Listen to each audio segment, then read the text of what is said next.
Emotional control is not about repression. It's not about hiding what you feel or pretending emotions don't exist. True emotional mastery is about holding power over yourself, staying calm, composed, and unshaken while the world tries to pull you into chaos.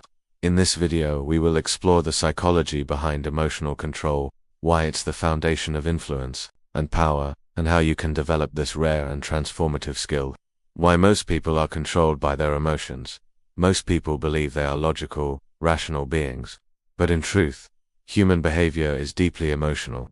The average person reacts instinctively, letting anger, fear, and desire dictate decisions. This is why so many people are easily manipulated. They do not control their emotions control them. The media, marketing, and even personal relationships often exploit emotions. News headlines are designed to spark outrage or fear.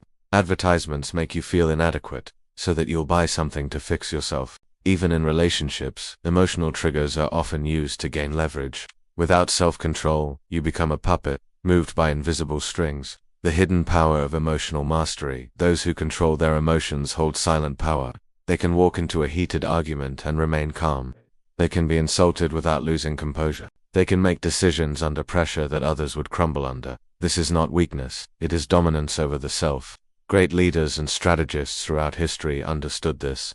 Stoic philosophers, samurai warriors, and master negotiators all share this quality. They do not allow their emotional state to dictate their actions. Instead, they use emotion as a tool, not a weakness. The psychology behind emotional control. Your brain is wired to react emotionally first and logically second. The limbic system, responsible for emotions like anger, fear, and pleasure, is ancient and primal. The prefrontal cortex, where logic and reasoning occur, is much slower. Emotional mastery means strengthening your prefrontal cortex, so that your rational mind takes control before your impulses do. This rewiring happens through consistent training. Over time, you can learn to pause, observe, and respond intentionally rather than react impulsively. Emotional control isn't natural, it's built. Steps to develop emotional control. Pause before reacting. The simplest yet hardest step. The next time you feel angry, anxious, or provoked, pause, count to 10, breathe deeply. This moment of awareness separates masters from victims of emotion. Detach from outcomes. Much of our emotional instability comes from attachment to results, validation, or control. Learn to act with discipline and clarity, regardless of the outcome. Reframe your emotions. Emotions are signals, not commands. Anger means a boundary was crossed. Fear means you're entering the unknown. Learn to interpret emotions instead of blindly following them. Practice stoic reflection. Journaling or meditation helps you analyze your emotions objectively. Ask yourself, will this matter in a year? Am I letting ego control me? What can I control right now? Strengthen your mind through adversity. Emotional control is forged in difficulty. Expose yourself to discomfort, cold showers, physical training, solitude. By training your mind to remain calm under stress, you gain an edge over those who avoid discomfort. Why emotional control makes you magnetic. People are drawn to those who are calm under pressure. Emotional control signals strength, intelligence, and leadership. While most people get caught up in drama and chaos, the one who remains composed stands out. Emotional mastery earns respect without words. In relationships, emotional control creates healthy boundaries.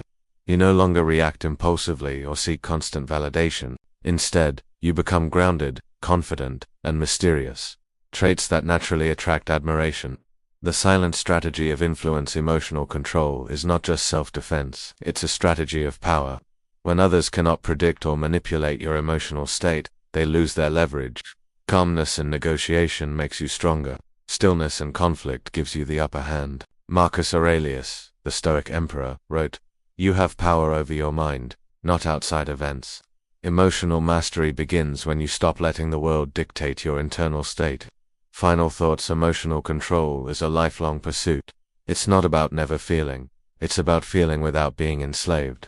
The true master of emotion is not cold or indifferent, but deeply aware and disciplined. When you learn to control your emotions, you gain freedom. Freedom from manipulation, freedom from impulse, freedom to choose your own path regardless of the chaos around you. That is true power. Key takeaway: the most powerful person in the room is not the loudest, but the calmest.